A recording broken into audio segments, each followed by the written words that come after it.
के लिए नीलगिरी पर्वत पर चले गए थे।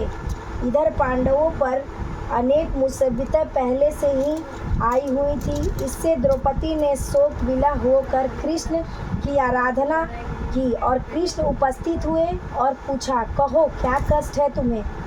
प्रभु, द्रौपदी ने हाथ जोड़कर कहा, मुझे क्या कष्ट है? आप तो स्वयं जानते हैं, आप तो अंतर्यामी हैं। मुझे कष्टों के बोझ से विलय कर दिया है। क्या कोई ऐसा उपाय है जिससे इन कष्टों से छुटकारा मिल सके? तुम्हारा प्रश्न अति उत्तम है द्रौपदी। कृष्ण मुस्कुराकर बोले, प्रभु फिर मुझ दुखी नारी का कष्ट दूर करने का उपाय बताइए। द्रौपदी ने पूछा। यही प्रश्न एक बार पार्वती जी ने शिव जी से कर दिया था। तब श्री शिव जी ने करवा चौथ का विधान बताया था। फिर प्रभु करवा चौथ की जानकारी मुझे भी दीजिए और उसकी कथा कहिए। तब कृष्ण ने एक पल सोचने के बाद कहा कि दुख सुख तो सांसारिक माना जाता है, प्राणी उससे सदा ही लिप्त रहता है। मैं तुम्हें अति उत्तम करवा चौथ व्रत की कथा सुनाता हूँ, इसे ध्यान से सुनो। प्राचीन काल में गुणी विद्वान धर्मपरायण एक ब्राह्मण रहता था। उसके 4 पुत्र तथा एक गुणवंती सुशील पुत्री थी।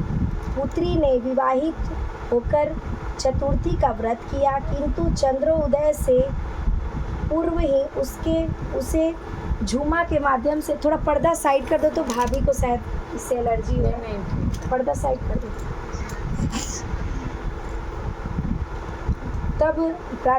तभी उसने स्नेही भाइयों ने छल से पीपल की आड़ में कृत्रिम चंद्रमा बनाकर दिया। लड़कों ने अर्धदेह भोजन करा लिया। भोजन करते ही उसके पति की हृदय गति बंद हो गई। इससे दुखी हो उसने अन्न जल त्याग दिया।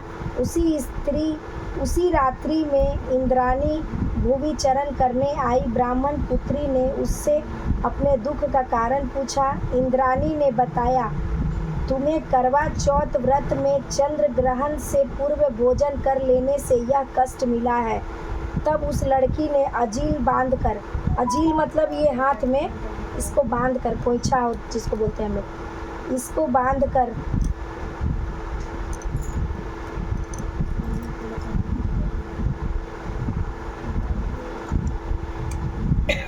अजील बांध कर विनय की और इससे मुक्ति का उपाय बताइए।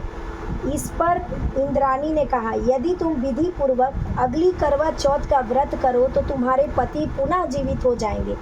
कन्या ने ऐसा करने का वचन दिया तो उसका पति स्वस्थ हो गया। इस पर इस कन्या ने वर्ष भर प्रत्येक चतुर्थी का व्रत किया और अत्यंत अखंड सुहाग प्राप्त किया। श्री कृष्ण ने कहा, हे द्रौपदी, यदि तुम इस व्रत को करोगी तो तुम्हारे सभी संकट टल जाएंगी। इस प्रकार द्रौपदी ने यह व्रत किया और पांडव सभी क्षेत्रों में विजय हुए। इस प्रकार सौभाग्य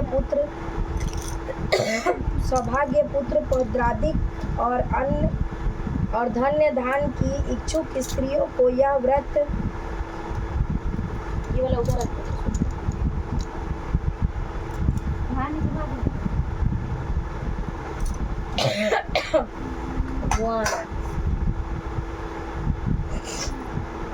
कन्या ने ऐसा करने का वचन दिया। उसका पति स्वस्थ हो गया और श्री कृष्ण ने कहा, हे द्रौपदी, यदि तुम इस व्रत को करोगी तो तुम्हारे सभी संकट टल जाएंगे।